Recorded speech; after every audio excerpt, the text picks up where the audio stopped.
KKB Papua, negara tak boleh kalah hadapi KKB Papua.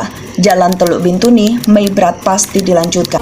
Saya perintahkan kepada seluruh anggota Satgas yang bertugas, lakukan terus pengejaran terhadap kelompok kriminal bersenjata yang ada di Papua.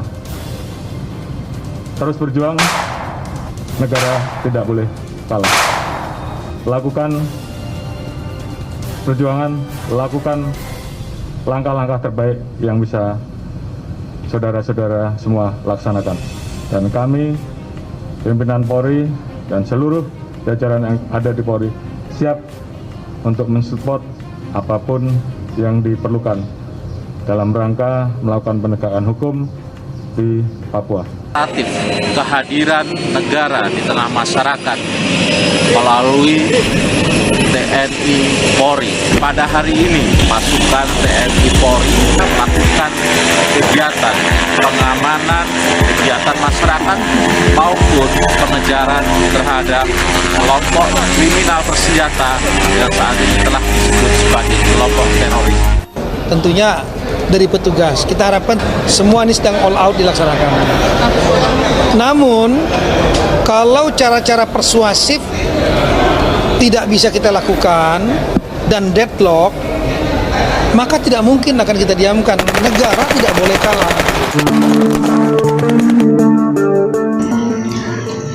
Yohanis Momot, PLT Kadis PUPR Papua Barat melontarkan pernyataan yang mengejutkan publik. Ia menyebutkan negara tak boleh kalah hadapi kelompok kriminal bersenjata di Papua atau biasa disebut KKB Papua.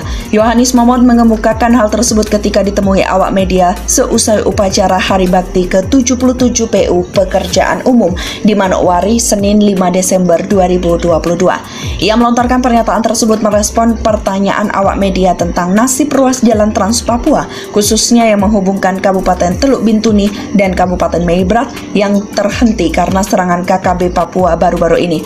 Untuk diketahui saat itu, KKB Papua menyerang para pekerja yang sedang mengerjakan proyek jalan di distrik Moskona Utara, Kabupaten Teluk Bintuni pada Kamis 29 September 2022. Ruas jalan yang dikerjakan tersebut menghubungkan Kabupaten Teluk Bintuni dengan Kabupaten Meibrat. Akibat serangan tersebut sebanyak 14 orang meninggal dunia dan yang lainnya menderita luka-luka. Sejak insiden penyerangan tersebut, pengerjaan ruas jalan tersebut praktis terhenti dan sampai saat ini belum dilanjutkan. Terhadap fakta tersebut, Yohanis Momot mengatakan proyek pembangunan jalan itu akan tetap dilanjutkan pada tahun anggaran 2023 mendatang. Saat ini lanjut dia, pemerintah daerah setempat telah berkoordinasi dengan aparat keamanan agar mengawal pengarahan jalan tersebut. Dikatakannya pada tahun 2023 mendatang, pemerintah akan menganggarkan lagi dana untuk kelanjutan pengerjaan jalan itu. Hanya saja ia tidak mengungkapkan berapa besaran anggaran yang bakal digelontorkan untuk pekerjaan tersebut. Menurutnya, Panglima Kodam 18 Kasuari Majen TNI Gabriel Lema telah menyatakan akan memberikan dukungan yang total kepada PUPR Papua Barat guna melanjutkan pembangunan infrastruktur jalan di wilayah tersebut. Maksudnya, lanjut Yohanis Momot adalah seluruh wilayah Papua Barat terkoneksi dengan infrastruktur jalan yang memadai. Jika semua wilayah sudah terkoneksi, maka akan mendorong pertumbuhan ekonomi. Selain Pangdam Kasuari, kata dia, PUPR Papua Barat juga mendapat dukungan keamanan dari Polda Papua Barat. Nantinya seluruh pekerjaan infrastruktur jalan dikawal oleh aparat keamanan, terkhusus pada daerah yang kurang kondusif. Ada sejumlah proyek infrastruktur baik jalan dan jembatan yang pekerjaan fisiknya telah rampung namun belum diresmikan. PLT Kepala Dinas PUPR Papua Barat Yohanis Momot menerangkan peresmian akan dilakukan oleh PJ Paulus Waterpau.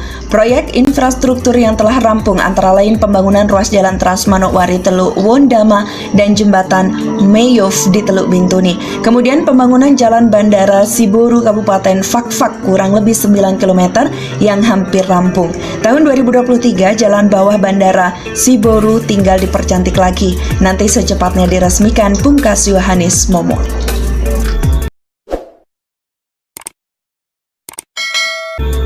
Benih-benih konflik makin tumbuh menjadi perang antara Indonesia dan Australia sejak Indonesia membawa skandal penyadapan Australia ke Dewan Keamanan PBB. Perebutan yang sedang bersih tegang atas sengketa pantai pasir, kedua negara tersebut seakan-akan mau merilkan Imagineer yang ada di TikTok dan membuat ramalan Nostradamus atau come true karena Indonesia sudah mengancam kiamat. Janjikan kiamat ke Australia jika nekat rebut Pulau Pasir, pemerintah yang akan menghentikan perampokan ini. Kalau ada bukti-bukti, silahkan lewat mekanisme hukum. Laporkan dengan bukti-bukti yang ada. Gampang sekali kok, gampang sekali.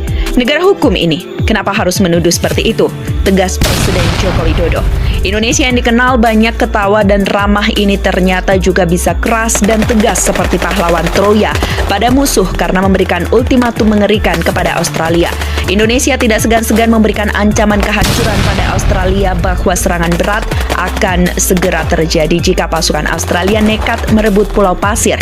Bahkan Indonesia juga tidak gentar menghadapi Amerika jika Amerika membantu Australia sebagai sekutunya untuk merebut Asmur itu dalam konflik militer.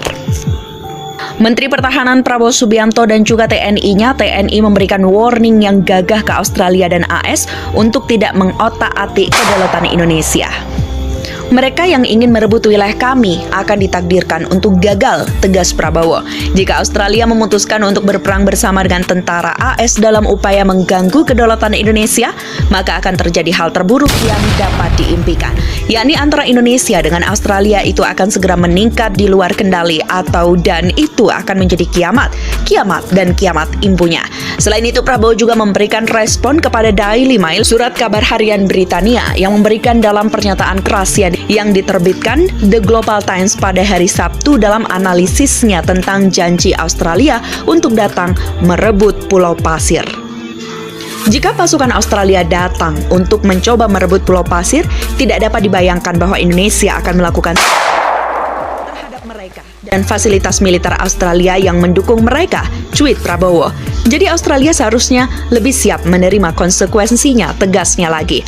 Pernyataan tentang perebutan itu dibuat sebelumnya oleh Menteri Pertahanan Australia Anthony Alvarez pada hari Jumat yang mengisyaratkan bahwa pasukan Australia dan AS akan turun tangan dan merebut Pulau Pasir dari tangan Indonesia.